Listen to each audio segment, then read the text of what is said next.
आज हम आप लोगों को ऐसी 4 कृपाओं के बारे में बताएंगे। जब तक ये 4 कृपाएं आपको प्राप्त नहीं हो जाती, तब तक आप किसी भी साधना में सफलता को प्राप्त नहीं कर सकते हो।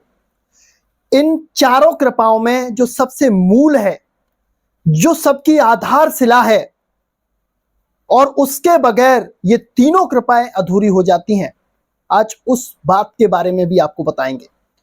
क्योंकि जैसे जैसे आप साधना करते हैं, आगे बढ़ते हैं, राम नाम का जाप करते हैं, वैसे वैसे आपके जीवन में कुछ कुछ घटनाएं ऐसी घटित होती हैं जो कि आपको अपने जीवन की असल को समझा जाती हैं, आपके व्यक्तित्व की पहचान आपको करा जाती हैं। आप किस तरह से अपने कार्यों को करते हैं या किस तरह से आप आगे बढ़ेंगे, उन सारी चीजों को आपके सामने प्रदर्शित कर जाती हैं।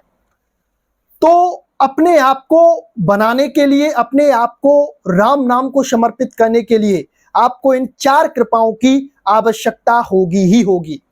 जो सबसे पहली कृपा होती है वह होती है श्री राम जी की कृपा, या आप राम नाम की कृपा कह लीजिए।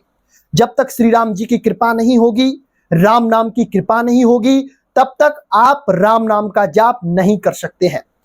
आप लाख बार सत्संग कर लीजिए, लाख बार संतों का संग कर लीजिए, वैसे तो ये सारी चीजें, संतों का संग, सत्संग, ये भगवान की कृपा के बिना प्राप्त ही नहीं हो सकते हैं। जब भगवान चाहते हैं तभी ये चीजें साधक को मिलती हैं, जब जाकर वह साधना में आगे बढ़ता है। तो सबसे पहली कृपा जो होती है वह राम जी की कृपा होती है और राम नाम की कृपा होती है। जो दूसरी कृपा आपके जीवन में आती है वह होती है आपके गुरु की कृपा। आपके गुरु आपको जो मंत्र देते हैं, जो साधना देते हैं, जो विधान देते हैं, और किस तरह से आपको इसका जाप करना है, कैसे आपको परमात्मा की प्राप्ति होगी, उन सारी विधियों को आपको वह बिल्कुल स्पष्टता के साथ समझा देते हैं। तो वह सबसे बड़ा मेन रोल अदा करते हैं, क्योंकि जो गुरु होते हैं वह भगवान के ही भेजे हुए होते हैं, भगवान के ही दूत होते हैं, और भगवान उनको आपके लिए चुनता है। जब भी जाकर आप उनसे जुड़ पाते हैं और आप उनकी बातों का अनुसरण कर पाते हैं। जिस तरह से बहुत से साधक होते हैं, गुरुओं के पास जाते हैं, कुछ दिन के लिए साधना करते हैं, फिर दोबारा वहां से भाग आते हैं, फिर दूसरा गुरु बना लेते हैं, फिर उनके पास जाते हैं, कुछ समय तक उनके पास साधना करेंगे, फिर तीसरा गुरु बना लेंगे। वो ऐसे ही अपना जीवन बर्बाद करते हैं। लेकिन उनमें से कुछ साधक ऐसे भी होते हैं, जो साधक चाहे उनके गुरु उनको मारें, पीटे, कुछ भी करें, उनके साथ कैसा भी व्यवहार करें, लेकिन फिर भी वो उनकी सेवा करते हैं और राम नाम का जाप करते हैं, तो उनको ही फिर परमपिता परमेश्वर की प्राप्ति होती है। जो तीसरी कृपा आपके जीवन में आती है वह आती है आपके कुलदेव और आपके पितृदेवों की कृपा। जब तक आपके कुल देव और आपके पितरदेव प्रसन्न नहीं होंगे, तब तक आप कोई भी साधना नहीं कर सकते, चाहे वो आध्यात्मिक हो, चाहे वो भौतिक हो, चाहे वो दैविक हो, किसी भी तरह की हो। तो आपके पितर कृपा करेंगे, जब आप पर राम जी कृपा करेंगे, गुरु कृपा करेंगे, पितर अपने आप कृपा करने लग जाएंगे। क्योंकि जब आप अच्छे रास्ते पे जाएंगे तो घर वाले या आपके माता पिता कोई भी हो, जब आप अच्छा काम कर रहे होंगे तो वो सब आपका सहयोग करेंगे, ना कि वो आपसे मना करेंगे कि इस काम को करें, बल्कि उनको हर्ष होगा कि हमारे कुल में कोई ऐसा तेजस्वी ओजस्वी पुत्र पैदा हुआ है जो राम नाम का जाप करता है या भगवान का भजन करता है। क्योंकि कलयुग में ये सारी चीजें दुर्लभ हैं। बड़े भाग्य से यह मानुष शरीर मिला है और इसका हम प्रयोग करना नहीं जानते हैं।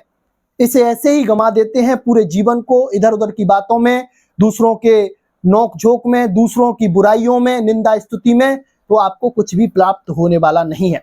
अब ये तीनों कृपाओं का जो मूल है वह होती है आपकी खुद की कृपा। जब तक आप अपने आप पर खुद पर कृपा नहीं करोगे, तब तक कुछ नहीं होगा।